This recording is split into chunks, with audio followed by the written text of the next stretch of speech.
Welcome to my Stop Fighting with Your Son podcast.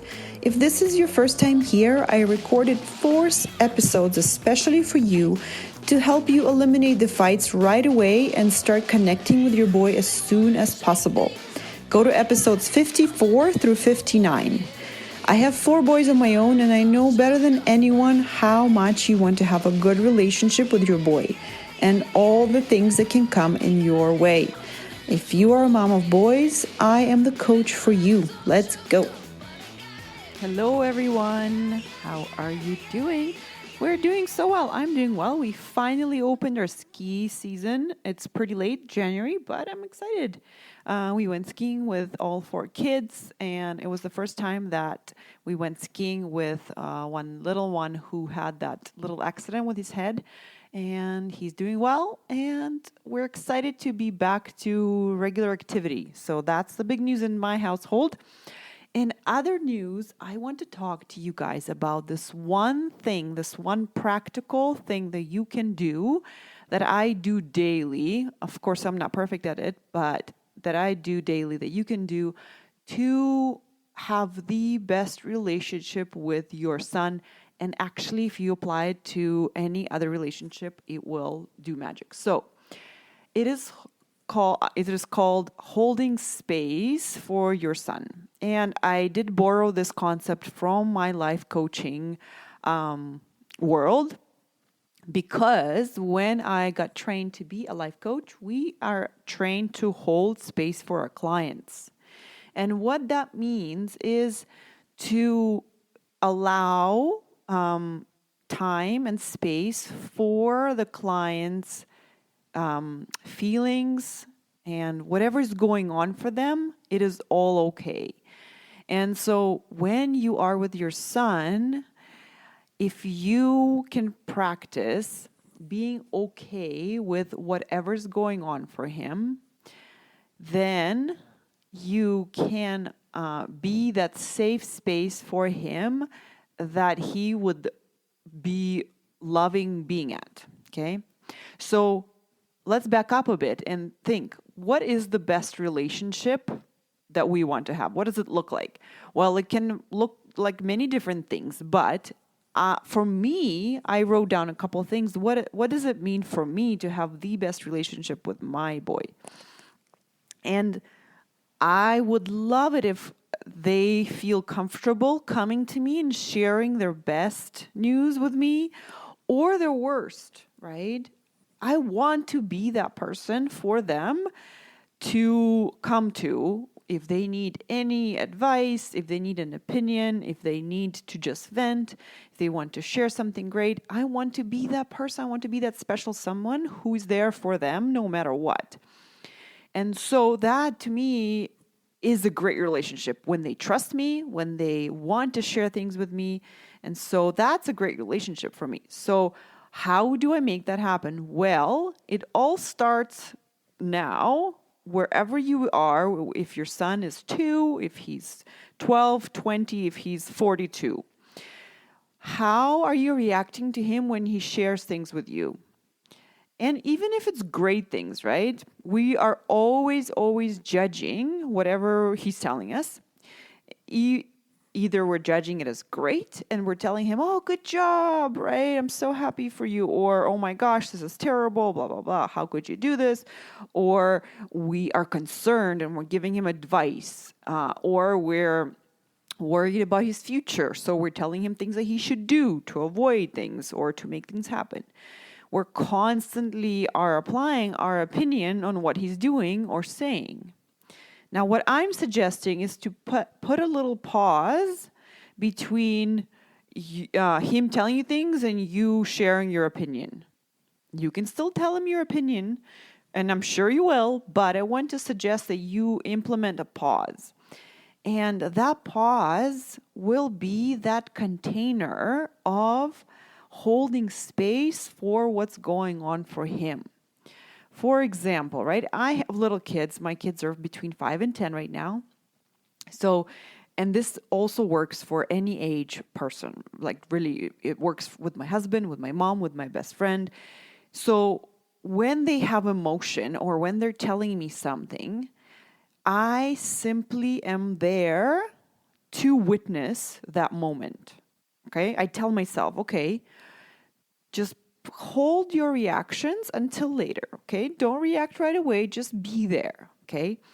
Because so often what the other person needs is just to have a space environment to process that emotion, to experience what they're going through, not to have advice thrown at them, not to have like any consoling, right? Not to have anything. They just want, most of the time, they just need to process that emotion. Like if they're upset and tired, they just want to process that. And once they have processed it and you have witnessed it and kind of held space for that, they will move out of that emotion and they don't need anything else. They don't need any advice. They don't need any things to make them feel better. No, that the point here was just to have felt that emotion and just to be present with it. And once they've done it, that's it. The job is done. Most of the time. Yes, of course, there's some times where when they do need input, like advice or an opinion or a question or something like that. And if you see that as the case, and it is asked for, of course, I want you to, be that person for them. But holding space for your son means not having any judgment. Suspend your judgment. And here's how we are taught as life coaches. We are taught to hold space for our client, not to have any judgment on what they're saying or doing or thinking. And we're also taught that we need to hold space for our judgment. Right? So we practice seeing, okay, this is what's going on for my client, or this is what's going on for my son. And I'm also seeing my own judgment over here on the side. I acknowledge my judgment. For example, I acknowledge that you're excited for your son, or I acknowledge that you're worried about your son, or whatever's going on. And I see you there, and I'm not going to react to either one of you just yet. I'm just going to sit here and witness what's going on here for my son without involving my own opinion of it. Okay? And once you're able to do that, then your son will feel like it is safe for him to come to you with anything. Right? Because we do want him to come to us with any concern or fear, or when they grow up, anything that they have done that's terrible, right? I don't know about you. I think you will be like me, but if it's me, I do want him to come to me if he's in trouble, because I want to help him. I don't want him running away, right? And that takes practice. You can't just automatically, out of nowhere, not judge something so terrible that he's done in the future if you have never practiced it before. So I want to invite you to practice suspending your judgment, even just for a little bit, starting when they're little, or when they're, starting today. Whatever your son's age is now, start today. And I want you to just notice your judgment with a bit of compassion. You are human. And disclaimer, of course, I still have all the judgments too, right? I'm human. I'm a mom. I want the best for my sons. And so I still have that. And I'm not perfect. Sometimes I do let my son know my judgment right away without any pause. But as I practice it, it becomes a lot easier for me to press pause and to just listen and to just be there. And if I just press pause long enough, sometimes I witness that he has resolved his own issue right before my eyes without me even saying it. That one of my sons is exactly like that. Actually, a lot of them, all of them.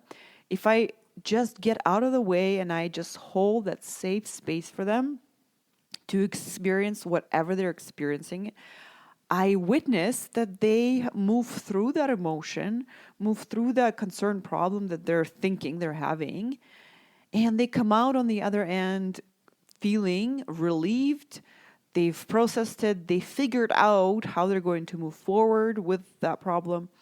And all I had to do was just be there and provide that non-judgmental atmosphere, environment for them to feel safe, to explore their feelings, to feel their feelings. And let me just check my notes. So for you to practice this, you will need to have a little bit of discipline with yourself and practice doing it, right? Practice just not saying your opinion right away. Just say, okay, I can tell him later. Right now, I'm just going to listen to him. I can tell him later, or I can tell him tomorrow. So, and it takes practice, and it takes also being willing to be wrong sometimes, right? To be wrong and to tell him your opinion, and to have that human moment where he is upset about your opinion. And that will also be your guidance when you tell him your opinions and they're not invited and he does not want to hear them. You will see, oh, right, this actually does not work when I'm trying to solve it for him, when I'm trying to fix it for him. Maybe I'll try doing nothing and just letting him figure it out and being quiet. Let's try that. Let me just check my notes. So noticing your judgment. So that will be a big part for you is as you start doing this, you will notice how you're judging it. You're either are judging it in a good way, like, yay, this is good job, or in a bad way.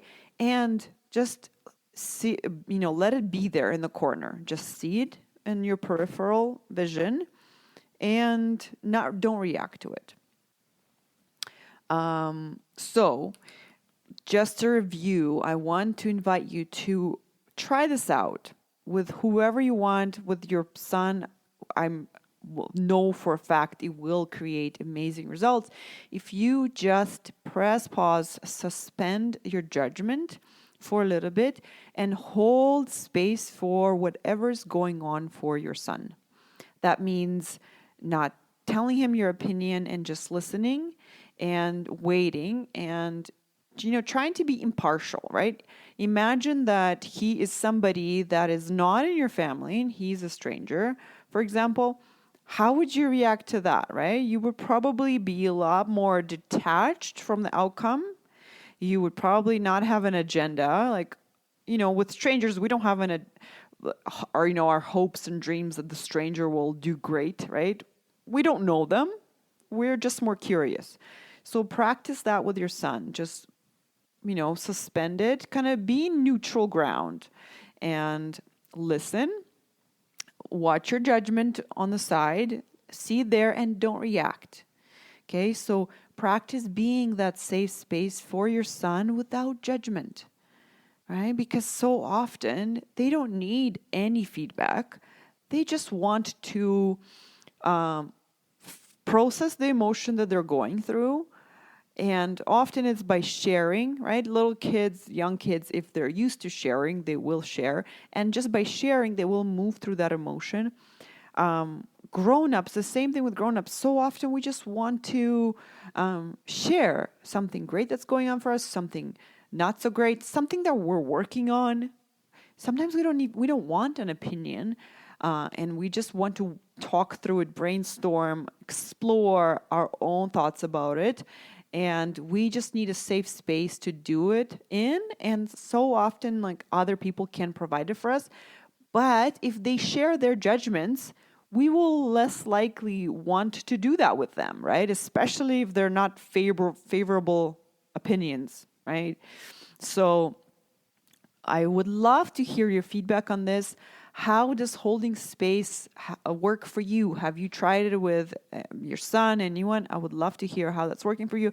If you're having any struggles with that, I would love to help you also, because that's a tool that can be amazing for any relationship. So if we can fine tune it for you, let's do it. You can always email me at Natalia@coachingnatalia.com or sign up for a free session with me. Go to my website, www coaching.natalia.com, and then go to the sign up for a free session tab and just pick a time that works for you and we'll chat. I'm always here for you guys, and I hope that you and your son have an amazing relationship and you are holding space for him and yourself. Okay, guys, I love you all so much, and I'll talk to you next week. Bye.